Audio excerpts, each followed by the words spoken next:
ටෙලිනාට්‍ය රූගත කරන දර්ශන තලයේ තමයි අපි අද ඇවිල්ලා තියෙන්නේ.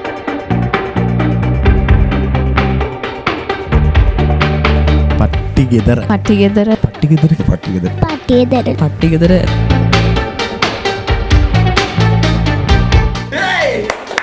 පට්ටිගෙදර ටෙලිනාට්‍යයේ ප්‍රේක්ෂක ඔබ ආදරය කරන තවත් චරිතයක් අපිත් එක්ක එකතු වෙලා ඉන්නවා.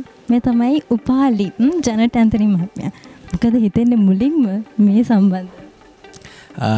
පට්ටිගෙදර මුලින්ම ස්තුතිවන්ත වෙන්න ඕනේ මේ පට්ටිගෙදර කියන නිර්මාණය කරන්න හිතපු ආදරණීය අධ්‍යක්ෂකවරයාට අනුෂ්කට සහ මේක පිටපත් රචකයාත් අනුෂ්ක. ඉතින් මෙවැනි නිර්මාණයක් කරන්න සිටීමම මම හිතනවා ලොකු දෙයක් කියලා. මේකේ රංගනෙන් දායක වන සියලු දෙනාට ඉතින් මං ගැන හිතුනොත් මට ලැබිච්ච ලොකු අවස්ථාවක් පට්ටිගෙදර අනුෂ්කයෙන් තමයි මට ඒ අවස්ථාව ලැබුණේ. ඉතින් හරිම ආදරණීය පවුලක්. මං හිතන්නේ දැන් වෙනකොට අපි පට්ටිගෙදර අවසානය කරා ඇවිල්ලා තියෙනවා. ඉතින් අපි හරිම ආදරෙන් එකතු වෙලා කරපු ලස්සන වැඩක් පට්ටිගෙදර. දැන් ලංකාවේ ටෙලිනාට්‍ය ක්ෂේත්‍රය ගත්තට පස්සේ විවිධ වූ ටෙලිනාට්‍ය තියෙනවා. ඒ අතරින් විශේෂයි පට්ටිගෙදර කියන එක. ඒ විශේෂත්වය කොහොමද දකින්නේ අනිත් ඒවාට සාපේක්ෂව? අපිට කොහොමත් දැනෙන තැනක් තමයි පවුල කියන කුටුම්බය කියන දේ. අපි කුටුම්බයට හරි ආදරෙයි. ඉතින් පට්ටිගෙදර හරහා මම දකින්නේ පට්ටිගෙදර අපිට මුලින්ම අපි මේක ඇඩ් කරාට පස්සේ මුලින්ම අපිට පෙන්වුවේ අනුෂ්ක පට්ටිගෙදර ට්‍රේල් එක. අර බුදු පිළිමයෙන් පටන් ගන්නවා, ඊට පස්සේ ලිප ගින්දරත් එක්ක ලිප ගිනි මෙලවෙනවද ගිනි ඒවත් එක්ක මේ පවුලේ තියෙන අර ෆොටෝග්‍රාෆ් එක ලස්සනයි. ඒ කියන්නේ ඒ කුටුම්බය කියන කුටුම්බය කියන මාතෘකාව අරගෙන ඒ කුටුම්බය ඇතුලේ තියෙන චරිත හරිම තාත්විකව කරන්න උත්සාහ කරලා තිනවා. ඉතින් මම හිතන්නේ වෙනස් නිර්මාණයක්. මෑත කාලේ තියෙන ප්‍රශ්න ගම්වල තියෙන දේවල් හරිම ලස්සනට අනුෂ්ක අරගෙන තිනවා. මම හිතන්නේ ඒක නිසා තමයි මේක ටිකක් වෙනස් විදි නිර්මාණයක් වුණේ. මම හිතන්නේ දැන් ජනට් ඇන්තනි කියන චරිතෙන් එහාට ගිහලා ඒක අතෑරලා උපාලිගේ චරිතයට එනකොට මොන වගේ සූදානමක්ද තිබ්බේ? මට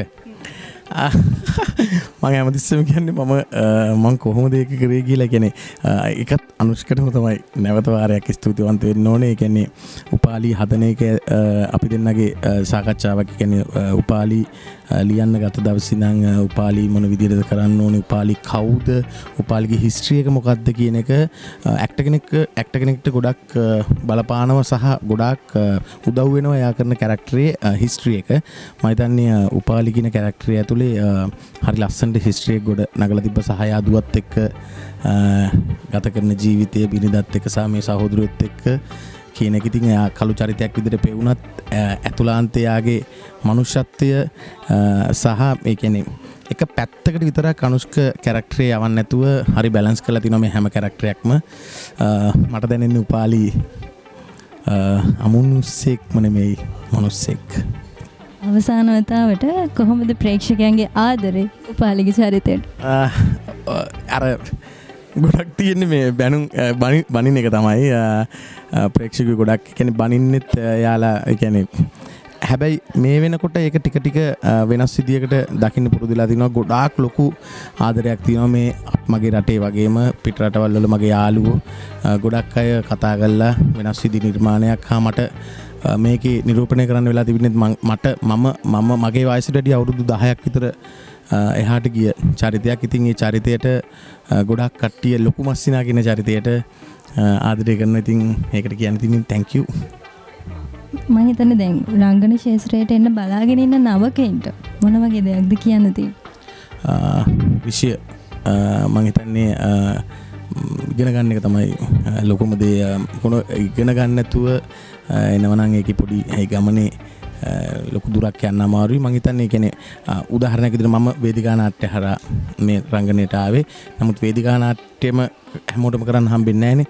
නමුත් අපිට ලැබෙන දේ අපි හොඳට හොයලා බලලා අධ්‍යයනය කරමින් අපිට කැරක්ටරයක් හම්බුණා. මේ කැරක්ටරේ ඩිරෙක්ටර්ත් එක්ක කතා කරලා ඒක අධ්‍යයනයකින් යුතුව කරනවා නම් මම හිතන්නේ ඒ සාර්ථකත්වය ගන්න පුළුවන්. මම ඉතින් එන කට්ටියට කියන්නේ දැන් තාමත්ම හොඳ පිරිසක් අපිට පේන වෙනවා සහ නිර්මාණ ගොඩාක් හැදෙනවා හොඳ නිර්මාණ.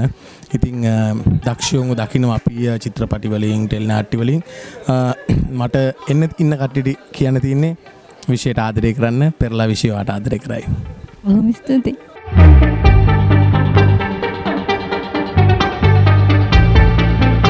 පට්ටි ගෙදර ටෙලිනාට්‍ය රූගත කරන දර්ශන තලයේ තමයි අපි අද ඇවිල්ලා තියෙන්නේ.